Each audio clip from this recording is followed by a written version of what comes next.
only for the fury of those who are oppressed. Oppressed people's nation. I'm only here for the people.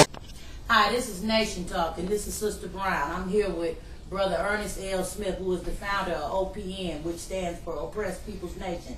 How you doing, Brother Ernest? Sister, how you doing? I'm good.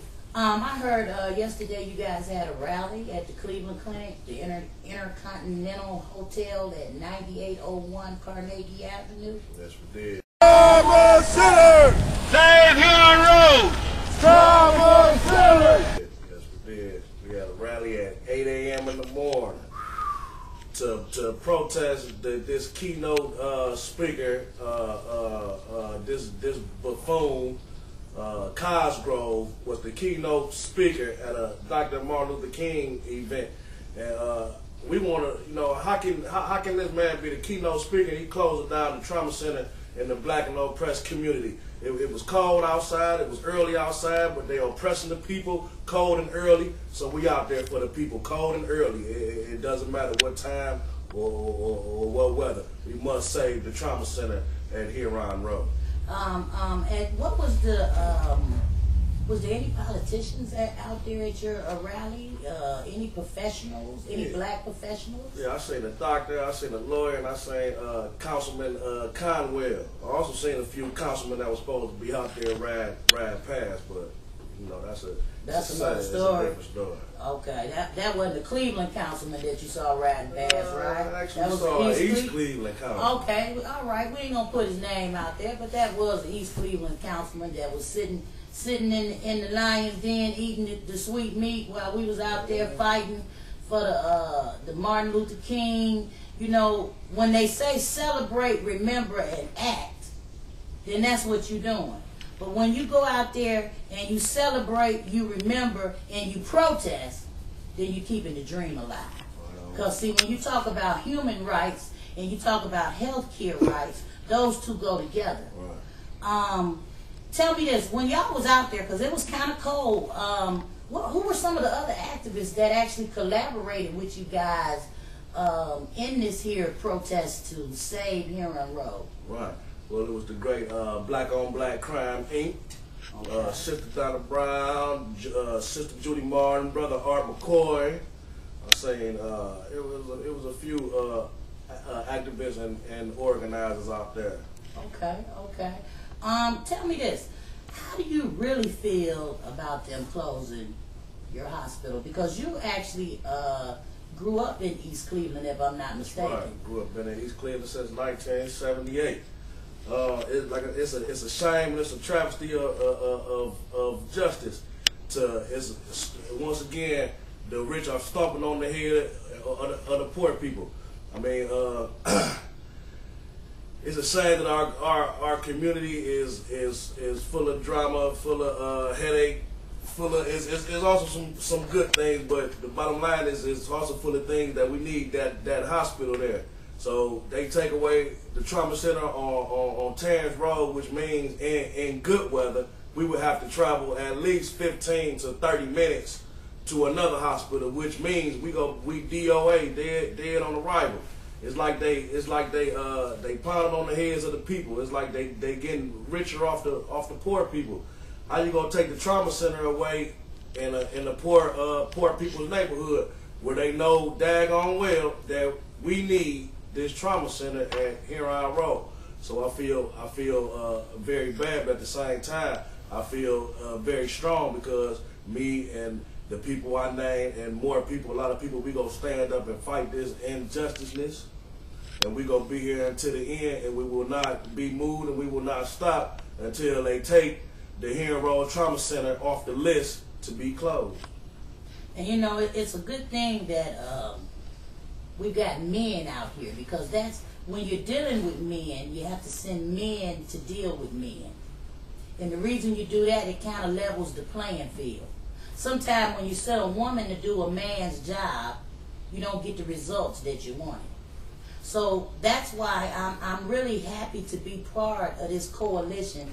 And not only to have black men stand up, I've had white men. Caleb Moffitt, he came from Cleveland Fist. He was at one of our first protesters when we were down there at 9500. But it's wonderful to actually have men standing up for the issue of saving Huron Road. Tell me this, as we go through this battle from yesterday, did you guys receive any news that was enlightening, that would enlighten the community, letting them know that the struggle and protesting is still one of the most effective ways to bust a pipe and put some pressure on a person? Did you have any news that came by? Did the councilman come out and tell you anything? The councilman came out and said that there was a lot of black people that was sitting in there. A lot of black people drinking the Kool-Aid. Before I get to that, let me just say that we also glad to have strong sisters out here helping on this. It's a lot of strong sisters out here, and it's also is definitely, like you said, it's definitely not a color thing. We don't care if you're black, white, green, yellow, red, purple, or polka dot. You got to stand up for this situation. The councilman came out and said it was a lot of people in there putting their head down. I guess they've been drinking the Kool-Aid juice. They should have all been out there on the front line with us afterwards. It's all right to go celebrate the celebration, but afterwards you need to come fight the fight with the people on the concrete. Well, you know, I think I also heard that the councilman said that from us protesting out there yesterday in front of the Intercontinental, the county council now is actually about to have a hearing with the Cleveland Clinic Foundation. Right, that's right. Before we went out there, the county council, that deal of becoming possibly a trauma one had been taken off the table. Even when we went to negotiate with them in December, the 27th of December, that deal had been taken off the table. But after actually from going on Euclid at 9500 to going to Carnegie in front of the hotel, the Intercontinental Hotel, now Toby Cosgrove actually wants to meet with the county council and possibly put back on that issue of Huron Road being a trauma one. That's right there. And that came from you guys being out there protesting. Yes, that's right. The councilman said that our voices are definitely being heard, and that shows the true power of the people. You know, it's a lot of people out here saying about different situations. Oh, what can we do? We can't do anything. Well, since we've been out here protesting on 9500 and yesterday at the hotel, the power of the people is definitely being shown. The councilman said that our voices on our stumps and our claps are definitely being heard, and now the county are going to sit down and meet with the people, which they should have been met with the people. Well, yes, the county they have agreed to meet with the community. The people that was out there yesterday, they have actually agreed to meet with that coalition of citizens that actually went out there and protested in front of the Intercontinental. And I want you to know that you will also be a part of that team that's going to go and meet with Ellen Conley.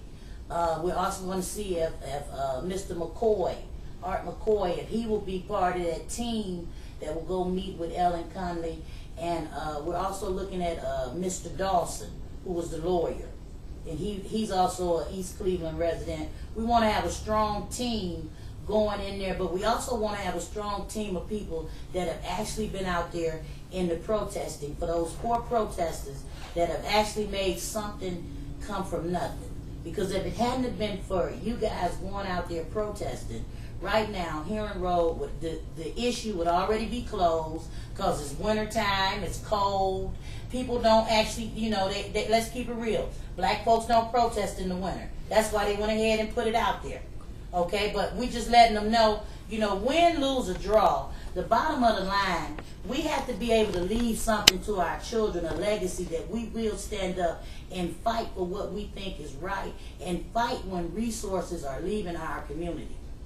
So, once again, this has been Nation Talk, and this is Sister Brown, and I'll see you next week. And if any of y'all see that coward Art McCoy, that one that's talking about he a male chauvinist, Tell him to holler at me, because next week I'll be right here. This Sister Brown, this my show, and I'm the prime rib. And he the corned beef. So I'll see you next week. Nation Talk, Sister Brown. Holler if you hear me.